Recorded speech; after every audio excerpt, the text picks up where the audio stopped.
Brian sharp नाम का एक व्यक्ति एक पुस्तक लिखता है जिसका नाम था द वे ऑफ आहरिमान।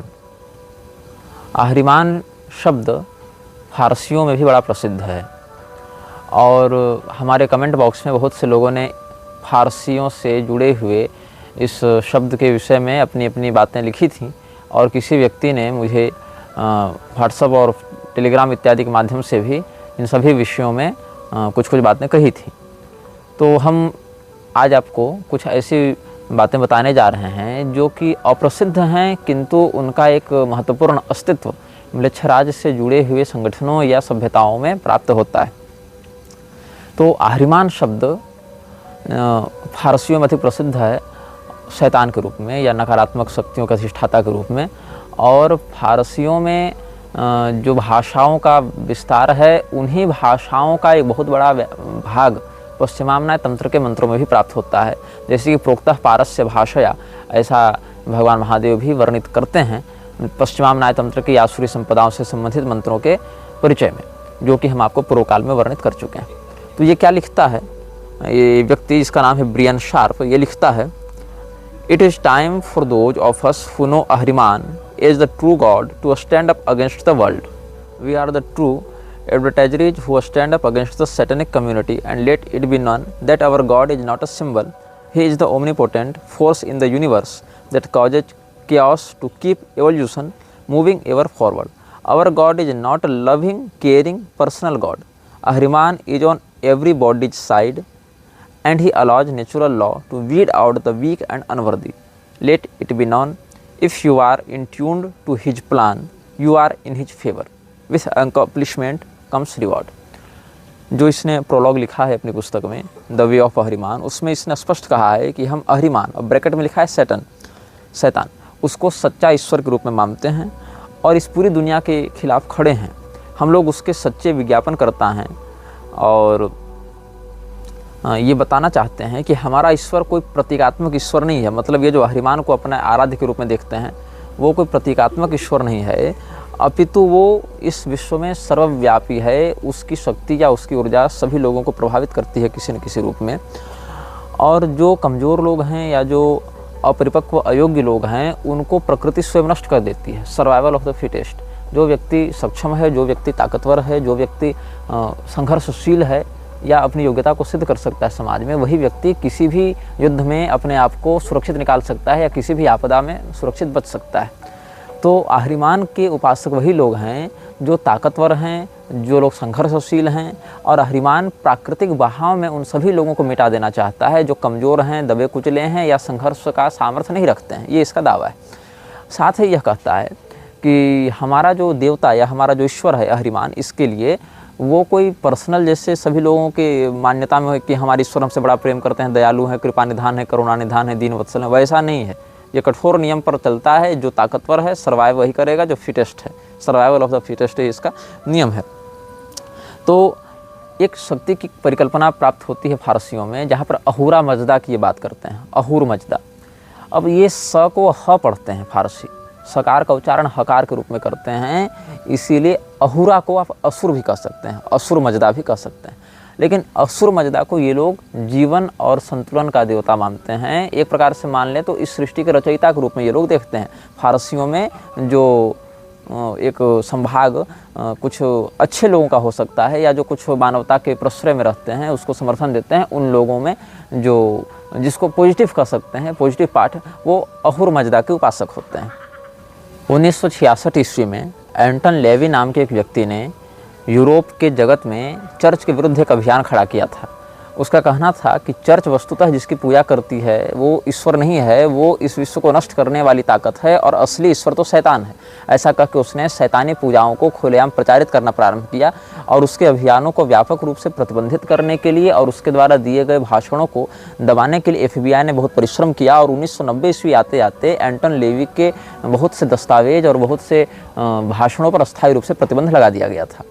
क्योंकि चर्च में विद्रोह हो रहा था, क्योंकि एंटन लेवी ने चर्च से जुड़े हुए ऐसे बहुत से गुप्त रहस्य सार्वजनिक कर दिए थे, जिससे वो सिद्ध कर रहा था कि ये लोग जीसस और गॉड के नाम पर जो कर रहे हैं वो दरअसल सैटनिज्म है, वही इविल है, और हम जो कर रहे हैं वो वास्तविक ईश्वर का प्रतिनिधित्व करता है। तो एंटन लेवी से बहुत अधिक प्रभाव था ये व्यक्ति, जिसके बारे में हम आपको बता रहे हैं, जिसने पहले लिखा है हेल अहरिमान, मतलब अहरिमान की जय हो, इस प्रकार से उद्घोष कर रहा है। और इस व्यक्ति का नाम है Brian Sharp, reverend Brian Sharp. म्लेच्छराज के उपासक एक साझी चेतना का प्रयोग करते हैं, मतलब एक कॉमन सर्वर का प्रयोग करते हैं। जैसे आप किसी कॉर्पोरेट में काम कर रहे हो तो आपको एक सर्वर आईडी दी जाती है, उस सर्वर पर सारे डाटा फाइल्स इंक्लूड रहते हैं, आपको एक आईडी दी जाती है, फिर आप कलेक्टिवली उस आईडी में का प्रयोग करके वहाँ घुसते हैं और वहाँ पर जो भी जानकारी दी जाती है उसका प्रयोग करके अपने काम को आगे बढ़ाते हैं। तो कलेक्टिव सर्वर दिया जाता है कॉर्पोरेट में काम करने वाले लोगों के लिए। किसी प्रोजेक्ट पर काम कर रहे हैं 10 लोग, तो 10 के पास एक कॉमन सर्वर तो होगा ही उस प्रोजेक्ट से चीज़ें जो जुड़ी हैं उनको बातों को साझा करने के लिए, डाटा निकालने के लिए। तो वैसे ही यहाँ पर अहरिमान या आर्द्रमलेच्छ के जो अनुयायी होते हैं, जो म्लेच्छराज के समर्थक हैं, जिसने उसकी ज्योति की धारणा स्थापित की है, वो जिस कलेक्टिव कॉन्शियसनेस का प्रयोग करते हैं, जिस साझा चेतना का प्रयोग करते हैं, उसका नाम है ईथर। ईथर को आप ऐसे भी स्पेल कर सकते हैं AETHER। तो ईथर से वो क्या करते हैं, अपने आप ईथर का प्रयोग थॉर की भी किसी मूवी में देखे होंगे, हालांकि वो उसका सही चित्रण नहीं है और ईथर नाम का एक वास्तविक तत्व भी एग्जिस्ट करता है दुनिया में, लेकिन ये अपने अंतश्चेतना के तरंगों को आपस में कनेक्ट करने के लिए जिस तकनीक का प्रयोग करते हैं वो ईथर ही कहलाता है। ऐसे ईथरनेट नाम की भी एक तकनीक आती है, वो एक अलग है। तो फारसियों ने इस म्लेच्छराज को अहरिमान के नाम से पुकारा, जैसा कि हम बता रहे थे। और ब्रियन शार्प जैसे लोग जो अहरिमान का खुलेआम प्रचार करते हैं और उसके समर्थन में लोगों को जोड़ने के लिए प्रयासरत भी हैं कई दशकों से, उन लोगों ने अहरिमान को एक नाम दिया है, गॉड ऑफ फ्री विल। मतलब ये उन्मुक्त इच्छाओं का देवता है। और फ्री विल के नाम से बहुत कुछ अभी समाज में चल भी रहा है कि हम क्या पहनेंगे हम खुद तय करेंगे, हम क्या खाएंगे हम खुद तय करेंगे, हम क्या कैसे कहाँ उठेंगे बैठेंगे हम खुद तय करेंगे। तो कुल मिला के ये जो फ्री विल का नाटक है वो व्यभिचार को प्रोत्साहित करने के लिए, बलात्कार को प्रोत्साहित करने के लिए, नशेबाजी को प्रोत्साहित करने के लिए, अश्लीलता को प्रोत्साहित करने के लिए और विविध प्रकार के अवैध तत्वों के व्यापार को प्रोत्साहित करने के लिए प्रयोग हो रहा है। So basically the society is doomed due to the free will of evil people. तो अहरिमान के जो अनुयायी हैं वो लोग इसको स्वतंत्र इच्छाओं का, उन्मुक्त इच्छाओं का देवता मानते हैं, क्योंकि ये किसी चीज़ पर प्रतिबंध नहीं लगाता। मतलब आप जो मन सो खाएं, जो मन सो पिएं, जहाँ मन वहाँ रमण करें, इसी से तो कलयुग बढ़ेगा। उच्छृंखलता ही कलयुग को प्रश्रय देती है। जूतम पानम स्त्रिय सूना यत्रा धर्मश्च चतुर्विध। यहाँ तो कोई सज्जन या शिष्ट व्यक्ति जाएगा नहीं, कहीं वेश्यालय में, कहीं मदिरालय में कोई शिष्ट अनुशासित व्यक्ति तो जाएगा नहीं, विवेकी व्यक्ति तो जाएगा नहीं, प्रमादी व्यक्ति ही जाएगा, उच्छृंखल व्यक्ति ही जाएगा। तो उच्छृंखलता को ही ये लोग अपने उपलब्धि के रूप में देखते हैं। इसीलिए अहरिमान चूंकि इन सभी विलासी तत्वों पर कोई प्रतिबंध नहीं लगाता, इसीलिए इसको गॉड ऑफ फ्री विल का इन्होंने नाम दिया। इसी फ्री विल की वकालत करते हुए जो अभी समाज बढ़ रहा है आगे लिबरल बनने की ओर, जिसको लिबर्टी कहते हैं, या ये लोग जो लिबरल्स अपने नाम के आगे लगाते हैं, वोक एक शब्द का प्रयोग करते हैं। वोक मतलब क्या, वेक का पास्ट टेंस में वोक हो जाएगा, तो वोक मतलब हम जग चुके हैं, हम प्रबुद्ध हो चुके हैं, इस प्रकार का वो शब्द दिखाते हैं। वोक कल्चर एक बढ़ रहा है। तो वोक कल्चर जो लिबरलिज्म है वो किस पर आधारित है, फ्री विल पर आधारित है। और अहरिमान को ये लोग गॉड ऑफ फ्री विल कहते हैं। और इसी के एजेंडे को आगे बढ़ाने के लिए विविध प्रकार के उपासना पद्धतियों में फेरबदल करते हैं और अपने गुप्त संस्थाओं से लोगों को जोड़ते हैं। यद्यपि मज़े की बात क्या है कि जैसे अफगानिस्तान में भी चोरी डकैती थी, जब पुलिस प्रशासन थी तब भी तो चोरी डकैती थी। अब तालिबान आ गया है तो चोरी डकैती रुक गई, लेकिन बड़े स्तर पर शुरू हो गई। तो वस्तुतः एक छोटे आतंकवादी को नियंत्रित करने के लिए बड़ा आतंकवादी आता है। जैसे वेन जब अंग के बाद राजा बना था तो उसके राज्य में जो छोटे मोटे चोर डकैत थे वो भाग गए, क्योंकि बड़ा डकैत आ गया है क्षेत्र में। तो बड़ा गिरोह जब आता है तो छोटे गिरोह वाले शांत हो जाते हैं। तो छोटे मोटे प्रेत भूत पिशाचों को कंट्रोल करने के लिए जिनकी परिकल्पना की गई वो एंजल्स हो जाते हैं। एंजल और डीमन दोनों एक ही ग्रुप के हैं वस्तुतः। ये सब म्लेच्छराज के ही अलग अलग कामों को साध रहे हैं। लेकिन होता क्या है, इनमें से एक छोटा ग्रुप है और एक बड़ा ग्रुप है, और बड़े ग्रुप से छोटे ग्रुप की टकराहट होती रहती है। मतलब कह लें तो एक ब्राइट और एक डार्कर ग्रुप है, लेकिन दोनों एक ही तत्व के लिए काम कर रहे हैं, ब्राइटर ग्रुप भी और डार्कर ग्रुप भी। जैसे कुंभकर्ण जब युद्ध के लिए निकलता था तो अपने सैनिकों को भी खा जाता था। आप वाल्मीकि रामायण का अध्ययन करेंगे या और भी प्रामाणिक साहित्य का जो शास्त्र कोटि में आते हैं उनका अध्ययन करेंगे तो क्या देखेंगे कि जब भगवान श्री रामचंद्र जी की सेना के साथ कुंभकर्ण युद्ध कर रहा है तो इतना मतवाला होकर युद्ध कर रहा है कि वानर सेना का भी भक्षण कर रहा है और राक्षसों की सेना का भी भक्षण कर रहा है। तो उसको पता ही नहीं रहता कि हम रावण की सेना को मार रहे हैं कि राम जी की सेना को मार रहे हैं। लेकिन है कुंभकर्ण कौन? वो तो लंका का ही व्यक्ति है, वो तो रावण के लिए युद्ध कर रहा है, लेकिन नुकसान राक्षसों को ही पहुंचा रहा है। ऐसे ही brighter side of angels and darker side of demons में भी यही अंतर है। दोनों काम मृक्षराज के लिए ही कर रहे हैं, दोनों कलयुग को ही बढ़ाने में लगे हैं, दोनों आसुरी तत्वों के ही पोषण में लगे हुए हैं, लेकिन एक दूसरे के विरुद्ध ये प्रतीत होते हैं अपेक्षाकृत दृष्टिकोण से।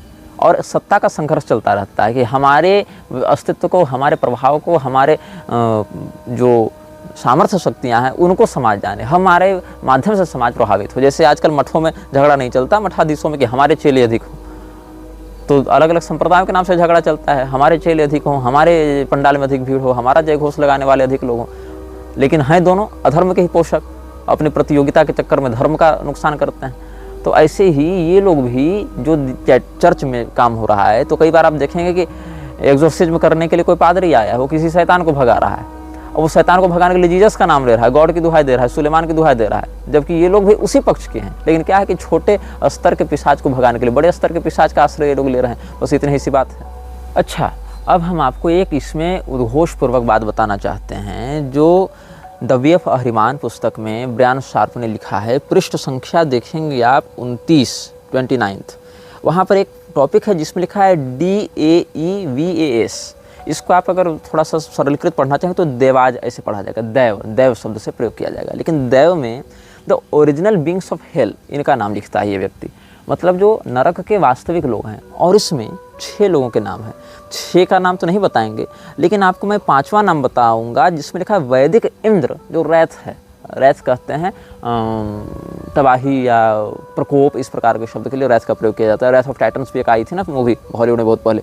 तो वैदिक इंद्र जो है वो प्रकोप के देवता हैं, ऐसा ये कह रहा है। लेकिन ये ओरिजिनल बींग्स ऑफ हेल में आते हैं इन लोगों के लिए, देवा। तो कैसे लोगों को मिसगाइड करते हैं ये लोग कि अरे तुम्हारे जो देवी देवता हैं वो भी तो नरक के ही हैं, वो तो हमारे शैतान के नीचे काम करते हैं, क्योंकि शैतान is king of hell and these are original beings of hell. तो वैदिक इंद्र की यहाँ पर चित्रण वृत्ति रखी गई है रैथ के या प्रकोप के प्रभारी के रूप में, द इंचार्ज ऑफ रैथ। लेकिन वैदिक मान्यता में देवराज इंद्र ऐसे तो हैं नहीं, और देवराज इंद्र जो हैं वो देवताओं के राजा हैं, वो दैवीय संपदा के एक प्रधान स्तंभ में आते हैं, पूर्व दिशा के दिक्पाल भी हैं, अमरावती के राजा भी हैं, देवराज इंद्र हैं। और देवराज के पद पर कौन बैठता है? जो 100 अश्वमेध यज्ञों को निर्विघ्नता पूर्वक संपादित कर ले। और अश्वमेध यज्ञ करने के लिए कितना संयम चाहिए, कितना ज्ञान चाहिए, कितनी सत्वनिष्ठा चाहिए, ये भी शास्त्रीय परंपरा के लोग जानते ही हैं। तो देवराज इंद्र के विषय में दुष्प्रचार करते हैं अहरिमान वृक्षराज के अनुयायी, आर्दमलेक्ष के जो समर्थक हैं, कि देवराज इंद्र वस्तुतः देवता नहीं है, वो दरअसल शैतान है, ऐसा ये लोग चित्रण करते हैं। और वो ओरिजिनल बींग्स ऑफ हेल में आता है, और बाकायदा उद्घोषणा कर रहे हैं Vedic Indra is the in charge of wrath, ऐसा कहते हैं ये लोग। और इसमें कहीं कहीं इन्होंने नाम तो लिखा है, जैसे वैदिक इंद्र और रैथ के नीचे अनाशित, अरास्क, इश्म, किन, सिज, तारोमैती, इस समूह का नाम लिखा है कि ये 6 जो शैतान है ये उनके नीचे काम करते हैं, इस प्रकार से कहते हैं। और वरुण को भी इन्होंने रखा है, जो वरुण को इन्होंने रखा है अननेचुरल लस्ट, मतलब अप्राकृतिक वासना का देवता वरुण है, इस प्रकार से लोग दुष्प्रचार कर रहे हैं। कहते हैं कि these are the original beings of hell and should be respected as such, that is why we evocate them. They hold command to assure that tasks are handled properly. Remember, they are demons and you will need to be as specific about your desires and also be ready to accept the consequences for calling them forth for your bidding. Treat them as honored colleagues and friends. Never fear them. They work for Father Ahriman. He has granted us these demons to help accomplish the great plan that we are part of. तो ये क्या कहते हैं कि हमारा जो परम पिता अहरिमान है, मृक्षराज है, ऐसे मृक्षराज शब्द का इन्होंने प्रयोग नहीं किया है, वो तो हम लोग कोड में कहते हैं। तो अहरिमान जो है वो पिता है किसका? इस पूरे विश्व का, ऐसा ही कहते हैं। मतलब वो ओमनीपोटेंट है, वो विश्व का सर्वव्यापी तत्व है और सभी व्यक्ति में के अंदर बैठा हुआ है। और जो कमज़ोर हैं, जो असफल हैं, जो संघर्षहीन लोग हैं, उनको इस प्राकृतिक व्यवस्था से हटाने का वो काम करता है, मिटाने का काम करता है। केवल सफल और समर्थ लोगों का ही वह राजा है। और इसी बात को आप देखेंगे तो हूर पार्क रात के मंत्री एवास था, वो अय्यास ही, लेकिन हमने भ्रम में अय्यास कह दिया।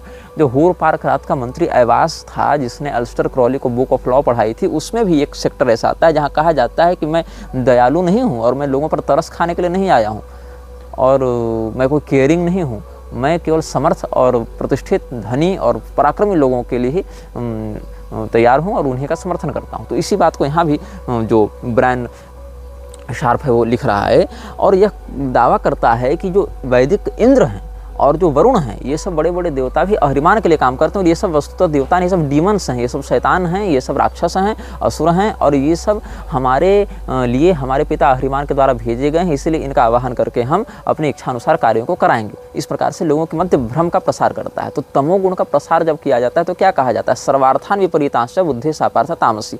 जो सभी बातों का उल्टा अर्थ बताए वो तामसी बुद्धि होती है, और इसी तामसी बुद्धि का प्रसारण करके कलयुग को बढ़ोतरी दी जाती है। तो कलयुग को बढ़ाने के लिए जो भ्रामक बातें हैं, देवता को असुर बना देना और असुर को देवता बता देना, तो अहिरिमान जो नकारात्मक तत्व है उसको ये लोग कह देते हैं कि यही सच्चा ईश्वर है, और जो देवराज इंद्र हैं, वरुण हैं, उनको ये लोग नेगेटिव बताते हैं। और अगर कहीं पॉजिटिवली इनको पोर्ट्रेट भी करना पड़े तो अहिरिमान से नीचे दिखाते हैं कि Ahriman is the father of universe and वैदिक Indra and Varuna work under him and these are not gods, these are demons and the duty of these demons is to serve the followers of Ahriman. ऐसे आप समझ सकते हैं इस बात को। इसके बाद इसी पुस्तक के पृष्ठ 37 में एक सेक्टर इसने दिया है, dictionary of the infernal gods. Infernal gods मतलब जो नकारात्मक तत्व को प्रतिनिधित्व करते हैं, या नकारात्मक हैं, या थोड़े निम्न स्तर के हैं, या अंडरवर्ल्ड से रिलेटेड है। अंडरवर्ल्ड मतलब वो दाऊद इब्राहिम वाला नहीं, वो तो मूर्ख है जो वहाँ वही छिपा हुआ है अंडरग्राउंड होके। उसको तो बाकायदा आना चाहिए था, महामंडलेश्वर बनता भी, किसी अखाड़े का भी माहौल बना हुआ है। तो डिक्शनरी ऑफ इन्फर्नल गॉड्स, उसमें कितनी चतुराई से शैतानों के नकारात्मक तत्वों के नाम के बीच में सनातनी देवी देवताओं को घुसाया गया है, ये आप अनुभव करेंगे। जब इस पूरी सूची को हमने बारीकी से देखा, समझा, तो बहुत से नाम ऐसे हैं जो वास्तविक पिशाचों की पूजा जिनकी होती है, जिनकी उपासना पद्धतियाँ प्राप्त होती हैं, जिनके उपासक वास्तव में पश्चिम जगत को आतंकित किए हुए हैं, और उनका व्यापक प्रभाव पूर्वी गोलार्ध पर भी पड़ रहा है।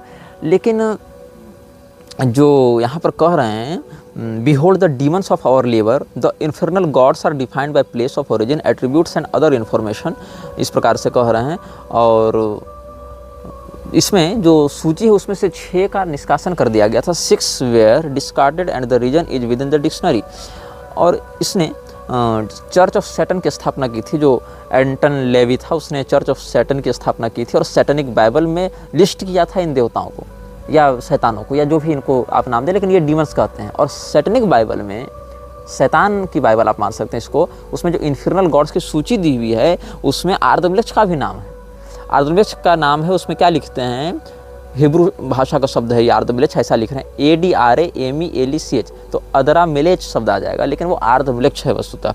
तो this god's attributes are leadership, glamour and misdirection. जैसा कि हमने कहा भ्रामक बातें को करता है तो मिस डायरेक्ट करता है। यहाँ पर देवराज इंद्र को बता दिया, वरुण देव को बता दिया, सब तो ओरिजिन्स ऑफ हेल हैं, तो मिसगाइड कर रहा है।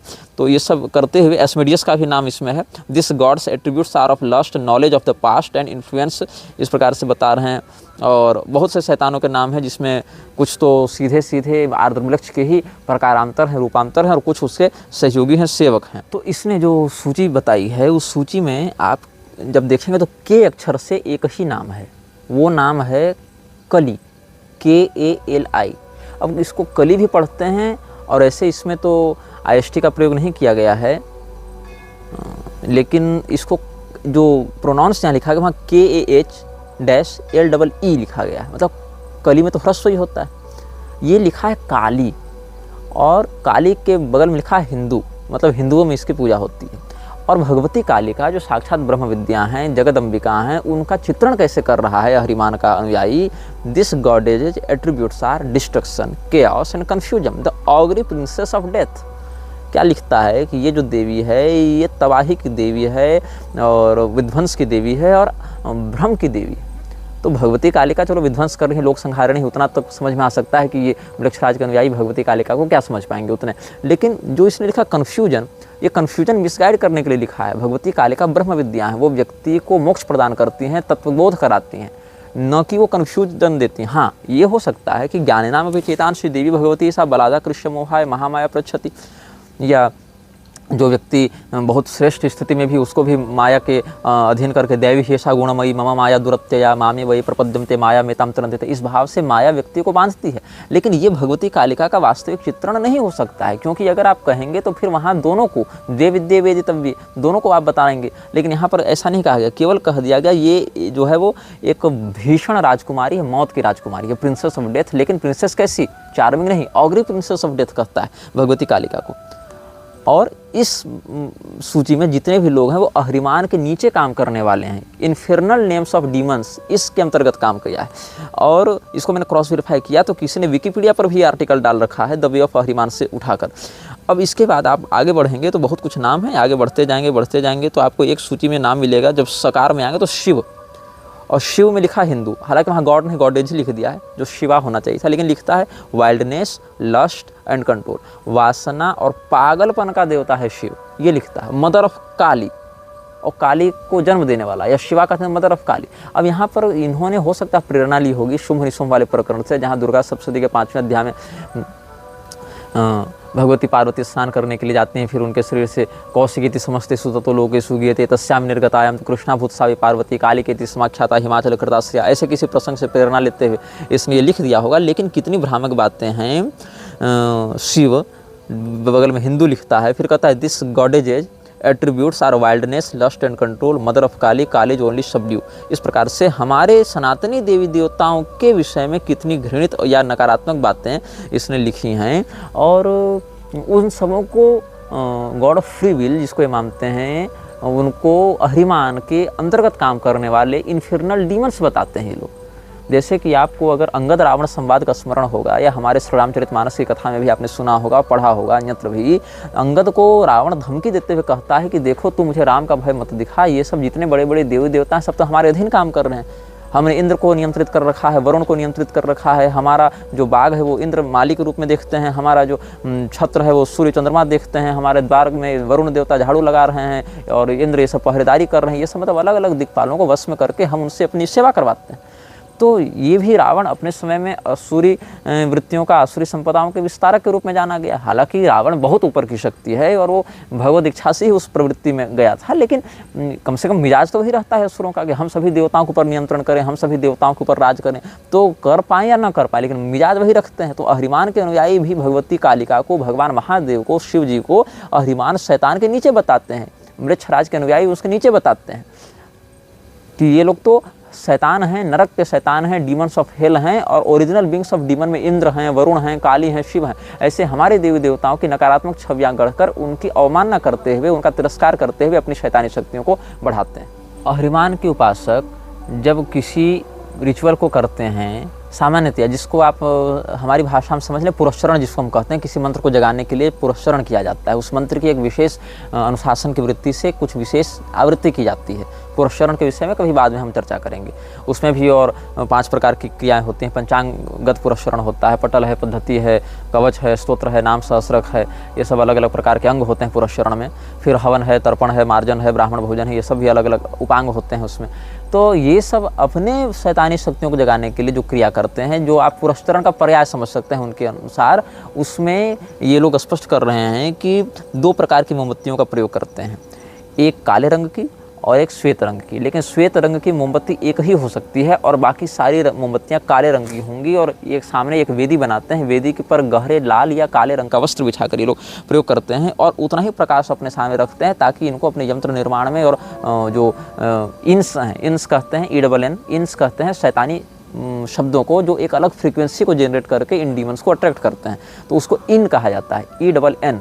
तो इंस का प्रयोग करके ये लोग जो अलग से एक शाब्दिक तरंगों का निर्माण करते हैं, उससे शैतानों का आकर्षण होता है, या इस प्रकार के पिशाच इनके पास आकर इनकी बातों को सुनते हैं और जिसकी जैसी योग्यता होती है उसके अनुसार से उसका कार्य संपादित करते हैं। तो मृक्षराज के अनुयायी सामान्यतः अपने मंत्रों को जगा कर रखने के लिए इस प्रकार के रिचुअल्स का प्रयोग भी करते हैं। इसके साथ ये लोग विशेष दर्पणों का प्रयोग करते हैं। जिस सब जगह ये कथित पुरस्चरण करते हैं ये लोग, वहाँ पर दर्पणों का बहुत व्यापक प्रयोग करते हैं। दर्पणों के कारण वो जो प्रकाश है वो परावर्तित भी होता है और साथ साथ ये मूर्ति पूजा भी करते हैं। यद्यपि विश्व में जो सनातनी मंदिर हैं, जो तीर्थ हैं उनको तोड़ने में, प्रतिष्ठित देवालयों को विध्वंसित करके, उनकी ऊर्जा को खंडित करके अपने नकारात्मकता को फैलाने में इनका बड़ा षड्यंत्र रहा है। और बड़ी बड़ी सरकारें भी इनके इसी अभियान को सार्थक करने में लगी हैं।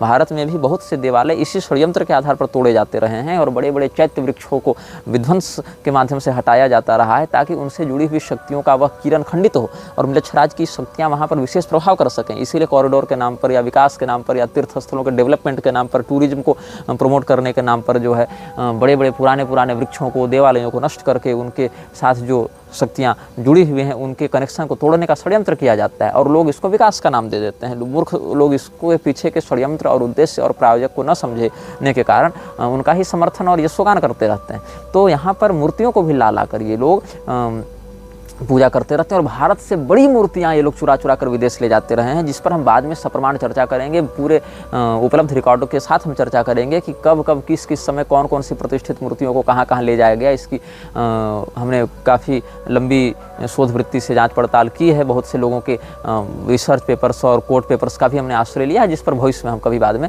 इसी श्रृंखला के अंतर्गत चर्चा करेंगे कि कैसे हिंदू देवी देवताओं की मूर्तियों को चुरा चुरा कर ये विदेश ले जाते हैं और उनका प्रयोग करते हैं रिचुअल्स में। जैसा कि स्पष्ट कहते हैं, जो इन्फिर्नल डिक्शनरी जो हमने आपको अभी बताई, सबका नाम तो नहीं बताया हमने समयाभाव के कारण, लेकिन उसमें हिंदू देवी देवताओं का भी नाम, इंद्र, वरुण, काली, शिव इत्यादि का नाम है। तो लिखते हैं, gather idols of the infernal gods and demons, use other decor in the temple that reflects the power of hell. इस प्रकार से गाइड दे रहा है ये व्यक्ति कि सैटनिज्म यूजेज आइडल्स इन रिचुअल।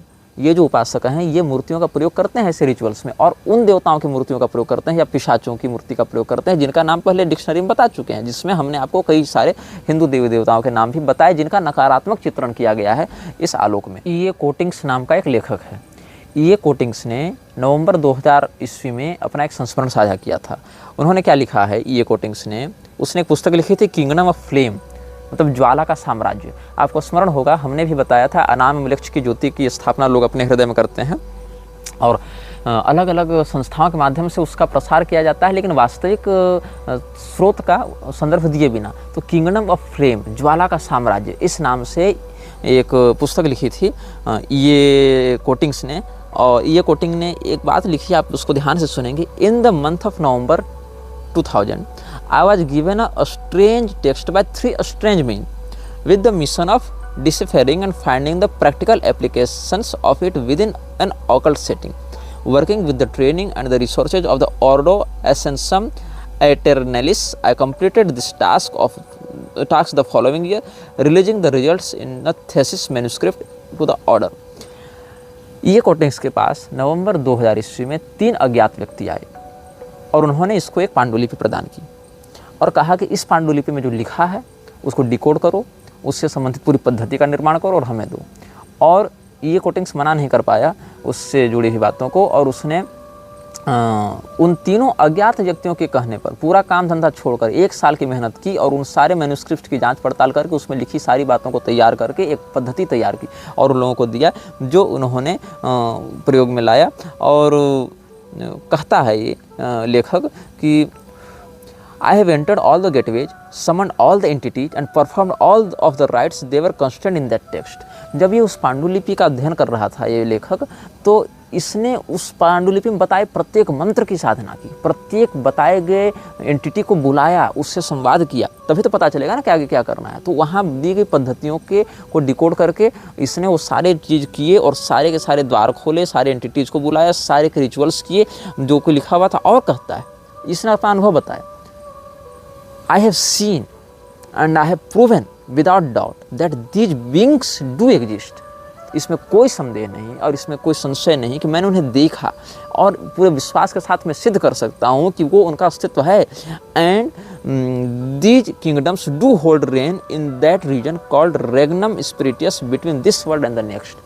लोक और परलोक के बीच में उनका कोई अस्तित्व है, कोई साम्राज्य है, जिसको अपनी लैटिन भाषा में इसमें रेगनम स्पिरिटस का है, मतलब आत्मा का संसार, उसका हिंदी में से समझें, आत्मा का संसार या भूतों का संसार इस प्रकार से कर सकते हैं, और उनका वास्तव में अस्तित्व है।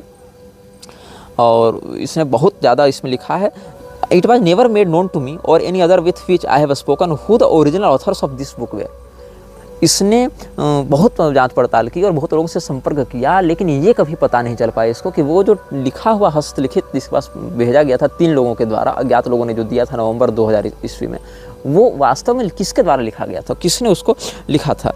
तो more likely it is the work of one who came before me, a grand emissary of the 18 flames, who set down on a paper the most basic information pertaining to these secrets। ऐसा ही लिखता है कि हो सकता है कि 18 ज्वालाओं का, यहाँ 18 शब्द का प्रयोग किया गया है, पता नहीं किस संदर्भ में, ये जांच का विषय है।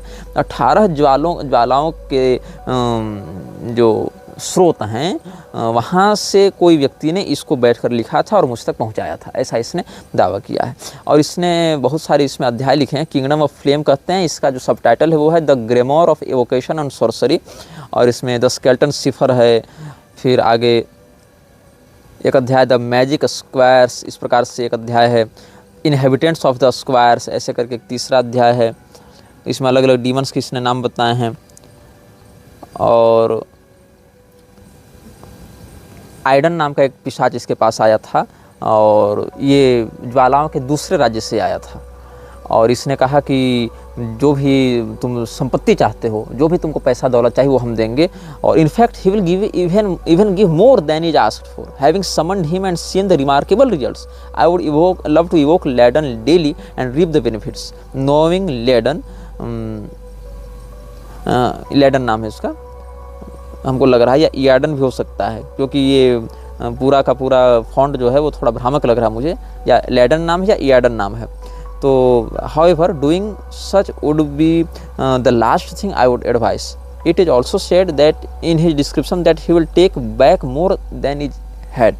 मतलब जब इसको बुलाया तो इसने जो भी दौलत देनी थी वो दी, और कहा कि और भी तुमको ज़रूरत पड़ेगी तो दूंगा। तो लेखक ने कहा कि मुझे बहुत अच्छा लगेगा, मैं इसको रोज़ बुलाऊँ और रोज़ इससे फ़ायदा लूँ। लेकिन बाद में धीरे धीरे मुझे समझ में आया कि ये जितना देता है उससे कहीं ज़्यादा ये वापस ले लेता है, इसका कहीं अधिक साइड इफ़ेक्ट पड़ता है। तो by this standard a demon who is said to cause certain devastation can be trusted far more than one that will bring joy and success. जो आपकी ज़िंदगी में खुशहाली और संपत्ति और समृद्धि लेकर आ रहा है, उस शैतान से अधिक भरोसा उस शैतान पर किया जा सकता है जिसका विनाश स्पष्ट है। मतलब 2 प्रकार के शैतान आपके पास आएंगे, एक कहेगा देखो मैं तुम्हें मार दूंगा, और एक कहेगा नहीं नहीं मैं तुम्हें खूब धन दौलत दूंगा। तो भरोसा उस पर करो जो मारने की धमकी दे रहा है, क्योंकि कम से कम सच तो बोल रहा है वो। इसीलिए जो शैतान तुमको धन दौलत संपत्ति इत्यादि दे रहा है, जो पिशाच तुम्हें प्रोस्पेरिटी दे रहा है, उसकी बातों का भरोसा मत करो। उसकी बातों का भरोसा करो जो खुलेआम तुमको धमकी देकर नुकसान पहुंचाने की बात कर रहा है, क्योंकि कम से कम इस मामले में वो सच बोल रहा है। तो their intents and their designs are sinister without doubt. हम ये दावे के साथ कह सकते हैं कि ये जो ज्वालाओं का साम्राज्य ये चला रहे हैं और जो ये सब गतिविधियां चला रहे हैं, उनके जो नियत है, उनकी जो वृत्ति है वो बिल्कुल शैतानी है और बहुत ज़्यादा मैलिशियस है, बहुत ज़्यादा ये क्रूरता या षड्यंत्र और कपट से भरे हुए हैं। इसीलिए हम ये जानते हैं कि इन सभी लोगों से, इन सभी तत्वों से दूर रहना चाहिए। इस प्रकार से कह रहे हैं, while the demons crowd round the sufferer hoping to catch a piece of his soul as it is torn to shreds, the grand demon will wait millennia to watch the whole of existence burn from the effect of one terrifying act. इसमें क्या कह रहे हैं ये लोग कि ये जो लेखक वो कह रहा है कि पूरे के पूरे पिशाच अपने उस आराधक के चारों ओर घूमते रहते हैं और उसकी चेतना की ऊर्जा को टुकड़े टुकड़े बांट कर अपने अंदर समाहित करने के लिए लालायित रहते हैं, लेकिन उसका जो सुपीरियर रहता है वो आपको मारने के लिए 1000 साल भी इंतजार करेगा और आपके एक कृत्य का परिणाम 1000 साल के बाद भी विनाश के रूप में दिखेगा, इस बात को प्रतीक्षा करेगा और पूरे के पूरे बात को वहाँ पर वो सेटअप करके रखता है कि आज जो घटना घटी थी उसका दुष्परिणाम 1000 साल के बाद ही भले मिले लेकिन हमारे पक्ष में मिले। तो बहुत धैर्य के साथ ये लोग काम करते हैं। तो इस विषय में हम आपको विभिन्न अनुभागों में बताते रहेंगे और कैसे कैसे इसने अपने जीवन में शैतानों से जुड़े अनुभव प्राप्त किए और कैसे कैसे मृक्षराज के षड्यंत्र को इसने समझा और उसको प्रैक्टिकल करके उसने देखा जाना और उसके बाद उसका क्या निष्कर्ष निकला। इस विषय में हम आगे के अनुभागों में आपको बताएंगे और साथ ही यह भी बताएंगे कि और भी अन्य किन किन पिशाचों की किन किन बातों से या पद्धतियों से ये लोग आवाहन वृत्ति करके उससे अपने अपने कार्यों को पूरा कराते हैं और मृक्षराज के अभियान को आगे बढ़ाते हैं। यह वीडियो जल्द ही हटा दिया जा सकता है। कृपया थर्ड पार्टी ऐप्स का उपयोग करके डाउनलोड करें। आप इस वीडियो को अपने चैनल पर फिर से अपलोड भी कर सकते हैं।